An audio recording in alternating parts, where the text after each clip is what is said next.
3 out of 4 roommates in our house have slept with my friend's new virgin boyfriend, and now we're stuck wondering if we should say something or just let this wild situation play out. I, 21F, live in a house shared with 3 other girls, me, Sally, Holly, and Lisa. Sally, Holly and I went to school together. Holly and I were, and are, fairly close, and Lisa is her cousin who I've known for years. Sally, 21F, is someone we've always known and got along well with, but isn't really a great friend. She needed a place to live and we needed a roommate. While we all kinda run in different circles, everyone knows everyone where we live. So while I wouldn't hang out with the same small group as Lisa or Sally, we end up at the same parties and know the same people. Anyway, recently Sally had been dating a guy, 20s male, but we haven't met him. She's kind of embarrassed about her past boyfriends, one was abusive, one cheated on her, so we didn't pry. Also she has a tendency to be dramatic as heck, which can get exhausting if you get sucked in, so we tend to stay out of her business a lot. He has a fairly generic name, we'll call him Tom. She's been dating Tom for 4 months now, but they hadn't made love. Until last night. Holly, Sally and me have a WhatsApp group for the 3 of us. Lisa isn't in it, I think because Sally started the group and those 2 aren't close at all. She messaged us last night to mention she was having a friend round, wink nudge, and to ask if we were okay with it. We were both at a bar and said great, go for it. Happy times. In the morning we receive a message on the same group saying, guys, Tom and I lost our virginities to each other last night. I'm so happy. Followed by a biblical arc's worth of emojis. Now I'm sat here baffled by this message when Holly knocks on the bedroom door and comes in, and asks me how on earth Sally has managed to lose her virginity twice. Sally is a Christian. Very devout when you ask her about her religion, but not that great in practice. This has nothing to do with any of us girls, so we don't care. But this was kind of weird. We were a little dumbfounded but went downstairs and made coffee. A couple hours later, we hear Sally walk downstairs and a guy's voice in the background. They pop their heads in as Sally says, hi guys, this is Tom. He quickly says hello and then leaves. The issue is, I've made love with this guy before. Sally sits down and we ask her about the virginity thing, in a friendly way. She tells us no, because she is Christian she is a virgin, because the past boyfriends treated her so badly that she had cleansed her life of them and is a virgin again. We're apparently also ignoring the several one-night stands I've overheard through my bedroom ceiling, so we ask if she's told Tom that she's a virgin. She says yes because I am. And he's a virgin too, so I thought it would sound better. I've dealt with her denial issues before but this is quite a new level. Sally leaves and I quickly turn to Holly and tell her I've slept with him. As I mentioned before, Holly and I are close, but we know a lot of the same people. Holly tells me that she's been to a party with him also and Lisa slept with Tom at that party. So what do I do? At first I felt bad for the guy for being lied to about Sally's virginity, but now he's doing the same thing? And the fact that 75% of our house has slept with him is a little icky. Do we tell her? Do we tell him? Do we leave them to it? Do we get Tom to sleep with Holly so she doesn't feel left out? Update, 5 days later. Hi everyone. I think anyone that read the original post guessed it wouldn't be long before I had an update, but even I didn't think it'd be this quick. Anyway, buckle up. So since Sally lost her virginity, I'm rolling my eyes just typing it, Tom has stayed round basically every night. This is fine with all of us, even if a bit awkward. There's sort of an unspoken rule in our house that boyfriends are allowed round whenever without anyone needing to clear it first.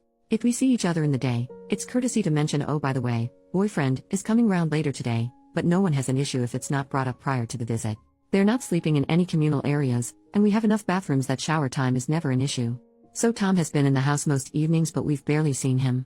They're still in the weird love-making stage of their relationship where they only leave the bedroom for snacks and Powerade and to wash their sheets, I hope, so it's not like anyone's avoiding anyone. So 2 days ago Tom must have been at work, because Sally was alone in the house eating lunch. Holly and I were on our way out, about to go shopping, when Sally asked if she could tag along. We said sure, we were just going to get shampoo and toiletries, but she said that was fine because she only needed to get one specific thing. When we got to the mall, Holly went to get an eye test, she'd been due one a while, and I was planning on just browsing for some work clothes. But Sally grabbed my arm and said you have to help me. While giggling, and dragged me into a store. Guys. She made me go to a lingerie shop and find a sexy nun costume with her. I felt like a deer in headlights when you're paralyzed with fear, except instead of fear it's just inappropriateness and discomfort. I just stood there nodding and fighting the urges to laugh hysterically and cry simultaneously at looking for an escape route when she weighed the pros and cons of different Catholic-themed naughty outfits.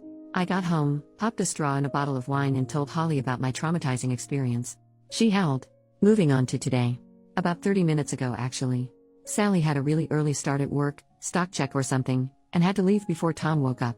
While I was eating breakfast he walked into the kitchen and looked pretty shocked to see me. We said hi awkwardly, made niceties about the weather and asked each other about school and work. I assumed that would be it, but he addressed the elephant in the room. Tom, hey, I don't want this to be awkward about us hooking up in the past. I haven't told Sally. I don't know if you were planning on telling her. Me, I wasn't planning on it. No. That's your business. Tom, okay, great. It's just I'm worried she'll freak out, but I don't want to lie to her. Okay, this next bit kind of slipped out because I'm not really a morning person, and I've had to listen to the faint sounds of creepy religious honeymoon banging for 4 days now. Me, well, maybe telling her you're a virgin wasn't the best idea then. Tom laughs and then says, huh, what? Well, he never told her he was a virgin. I don't know if she made it up in her head or she really believes it or she knows everything, but Tom assured me he had never told her he was a virgin. It was all okay, he assumed I'd heard Sally wrong. Then he said something along the lines of Sally being a virgin and maybe she was ashamed, and I tried so hard not to make any kind of facial expression but, again, mornings are not my happy place, and it must have shown. Tom asked me if Sally really was a virgin and I just mumbled, you should talk to her about it and, I don't actually know, because in my defense I've never seen her be penetrated, but it's a pretty bullcrap defense, so sorry Tom, my bad, I panicked. He said goodbye to me and walked off, furiously texting. So yeah, I'll be updating this over the next few hours probably. Edit, just woke up to enough emojis that my phone nearly imploded.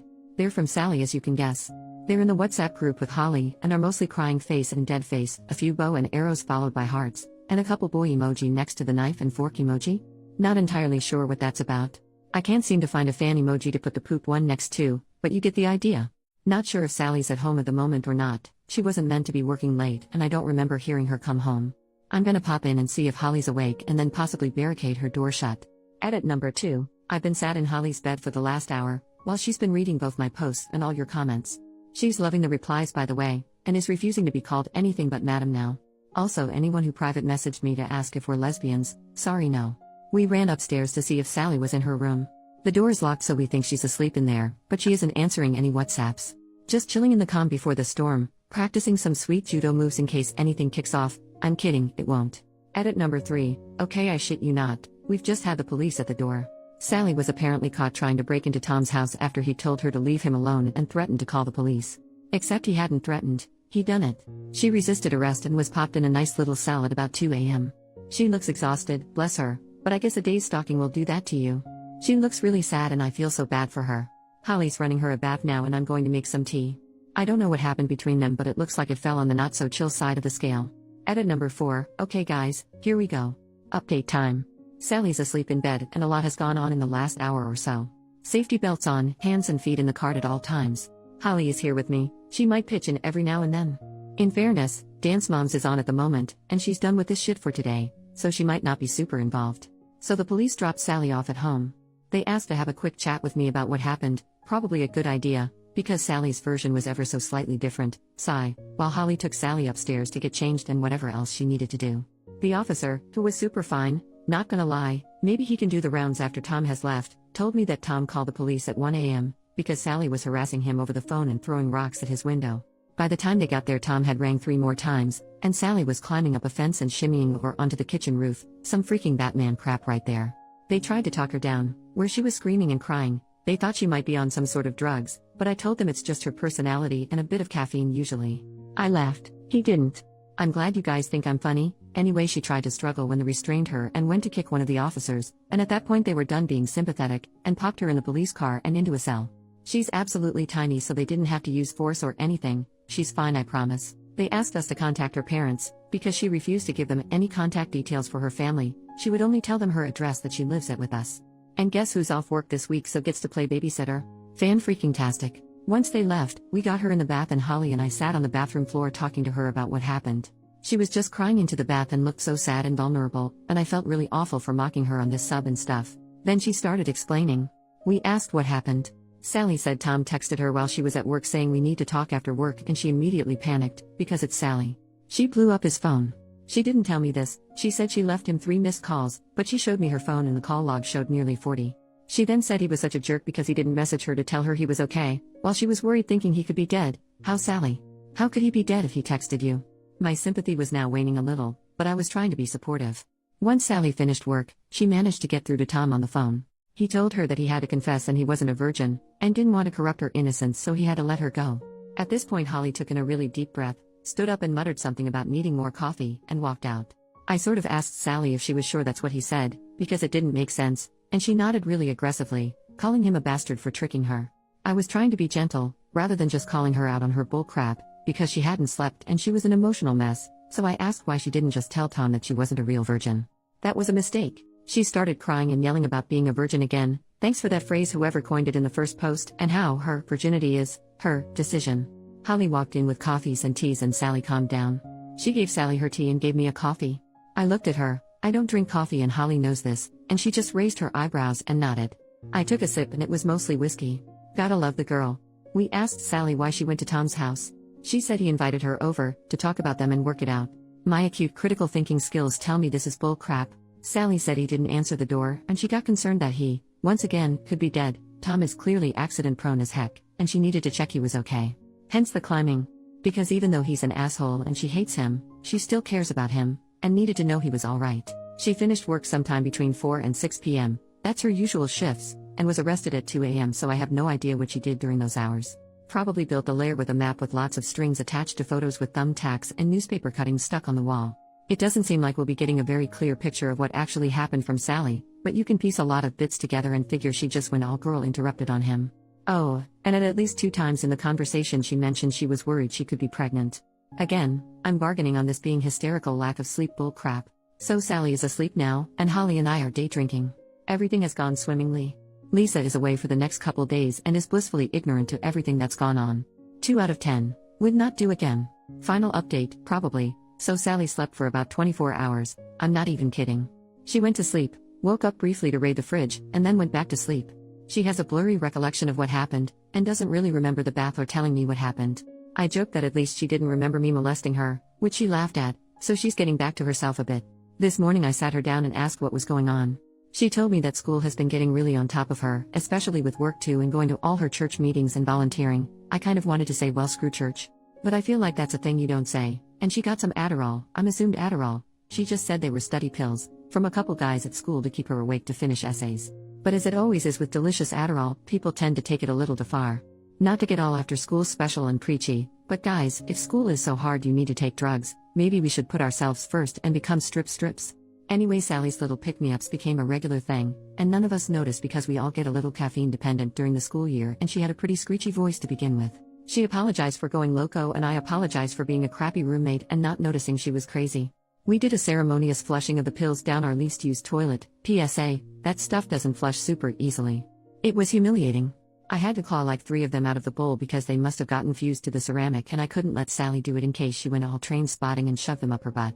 It really ruined the moment, and now it's probably going to be our never used toilet because I managed to drop the bag in, and I think it messed up the system because it's blocked. We have a meeting next week with someone at school, I guess a counselor?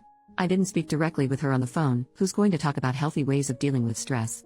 It was just going to be Sally going, but she was nervous so I said I'd go too, and it can't really hurt to know how to calm myself down in a way that isn't alcohol. I asked Sally if she was going to talk her parents about this, but she said no, because as I mentioned in some comments, they're very religious and their suggestion would be pray more. I have their number though, I'll use it if I need to. I asked Sally if she was pregnant and her eyes widened and she looked baffled. She actually said no? Are you? So we can equate that to mild psychosis and crazy beachness, we've all been there. She also asked me if she thinks Tom would ever speak to her again and I just hugged her and started laughing so she hit me and went really red. Sorry honey, if he comes back after that, you don't want him. So for now, we are back to normal. I think. Sally is still a little crazy, but in the constantly hormonal kind of way. Holly and I haven't had a drink yet today, and Lisa is still fucking oblivious to all of this. She probably won't care. She genuinely doesn't like drama. I'd love to start a blog about us, as many of you have requested, but I'm pretty sure it'd never be as interesting as these posts. Relevant comments. Commenter number 1, so is Tom super hot? Are you guys in a smallish town? Trying to figure out the odds of 3 women in the same house sleeping with the same guy and not knowing. OP, he is very good looking, but it's also a small town. Basically everyone our age around here goes to the same bars and parties, so you're bound to know someone who knows someone. Commenter number 2, OP, I think this may be my favorite relationships post ever. It might not actually be appropriate to ask Tom for his side, but damn I'd like to know how it went down according to him. The poor man needs a bottle of booze for having to deal with her, so do you and Madam Holly. I doubt she will listen if you tell her, but Sally should seek therapy, outside her church. Part of me really hopes there's another update. But, for the sake of all involved, I also hope there's no more drama. OP, trust me I'd love to know too, because I feel like it would be vastly different from Sally's story. But we'll probably never know, unless I bump into Tom at a bar in the future. I'll be sure to update if I do. Once Sally is calm in a couple days I'll have a talk with her about all this, because let's face it, it was a bit much. I don't think her parents will be much help, they're nice but they're kind of the sort of people who think you pray all your problems away. Commenter number 3, Virginity is so self-evidently a social construct when you believe you can regain your imaginary virginity in order to imaginarily lose it again. None of this makes any sense to me. OP, it doesn't make sense to anyone.